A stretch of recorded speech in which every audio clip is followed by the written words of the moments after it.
শহীদদের পরিবারের কাছে সেটাও তো সমস্যা। এবং বর্তমানে বাংলাদেশে এমন একটা স্থিতি তৈরি হয়েছে, রাতে ঘুমাতে যাওয়ার আগে যা একটু সমন্বয়কদের গালাগালি করে আসে, কোথায় যায় সেই হচ্ছে রাবণ হয়। মানে আমাদের মধ্যে এই চিন্তাটা আছে।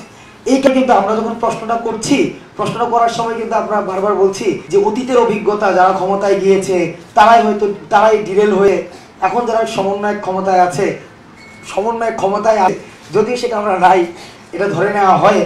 তো সেক্ষেত্রে আমরা একটা কথা বলবো, আমাদের যদি এভাবে নিহিলিস্টিক হই, মানে সবকিছুকে আমরা যদি এভাবে রিজেক্ট করি, আমাদের এই সংকট উত্তরণ করে, আমার বর্তমানে একজন মানসিক স্বাস্থ্যের কথা বলবো, আমি কোথাও না কোথাও আমাদেরকে এটা বিশ্বাস স্থাপন করতে হবে।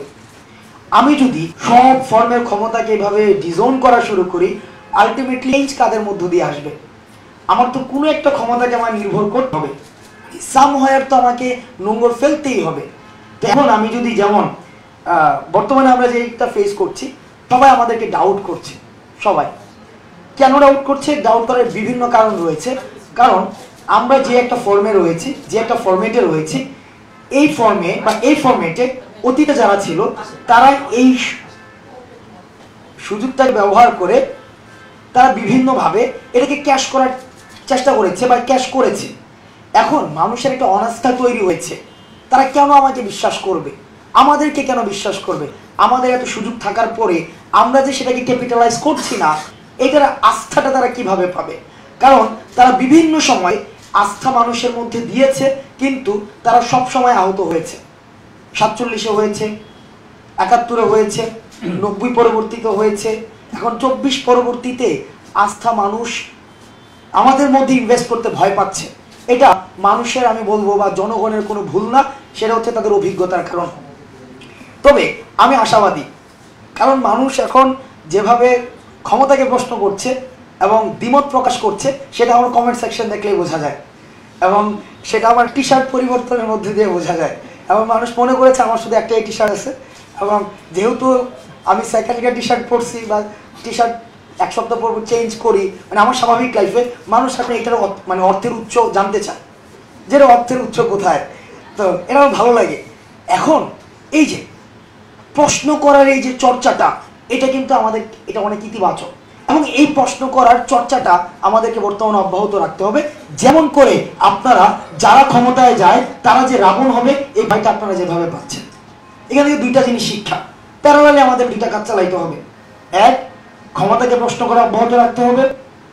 দুই, আমাদেরকে কোথাও না কোথাও একটা বিশ্বাস স্থাপন করতে হবে, ক্ষমতাকে আমাকে ওয়েলকাম জানাইতে হবে। আমি যদি শুধু ক্ষমতাকে প্রশ্ন করি, ওয়েলকাম না জানাই, আলটিমেটলি কিন্তু রিফর্ম হবে না, এবং যারা দায়িত্বটা নিয়েছে তারা কিন্তু দায়িত্ব অনুভব করবে না, এবং তারা আস্তে আস্তে ডিজন ফিল করবে। আমরা বারবার অনেকেই বলি যে বিগত সরকারের সময় মত প্রকাশের স্বাধীনতা ছিল না, এটা ছিল না, মানুষ কথা বলতে পারতো না। হ্যাঁ, এটা ট্রু, কিন্তু মানুষ কিন্তু প্রচুর কথা বলার জন্য সরকার সুযোগ করে দিচ্ছিল। তো সেটা হচ্ছে সহমত প্রকাশ করা। সহমত প্রকাশ করা, আপনি কি সারাদিন সহমত প্রকাশ করেন, আপনাকে কেউ বাধা দিচ্ছে? দেয় নাই। কিন্তু তাহলে সমস্যাটা কোথায় ছিল?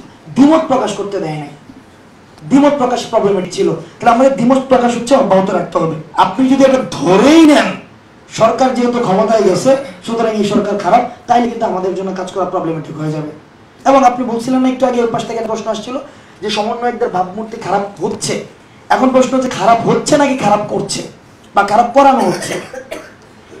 আমরা যারা কাজ করছি এখানে, আপনি আমাদের ইন্ডিভিজুয়ালি, আমি লাস্ট 36 আওয়ার্স আমি ঘুমাই নাই, মানে 1 মিনিটের জন্যও না, 1 মিনিটের জন্যও না। মানে থাকে না ন্যাপ নেওয়া যায়, 1 মিনিট ন্যাপ নিলাম, সেটাও না, তা না। এবং আমি জানি না পরে কখন ঘুমাবো, এবং এটা কিন্তু একদিন হইতেছে না, এটা গত 5 জুন থেকে শুরু করে সবারই, এটা সবার সিনারিও। কিন্তু এখন পঞ্চগড়ে কেউ যদি আমার নাম বেঁচে কোনো জায়গা থেকে 22 লাখ টাকা নিয়ে আসে, ধরে নিয়ে আসলো, সেটা আমি প্রতিবাদ জানাইতে পারি, সেটা আমি করতে পারি। কিন্তু এটার জন্য যদি আপনি সবাইকে গণহারে হচ্ছে আপনি ডিজোল করা শুরু করেন, তাহলে কিন্তু কাজের পরিধিটা কমে যায় আমাদের, এবং আমরা ডিমোরালাইজ হই।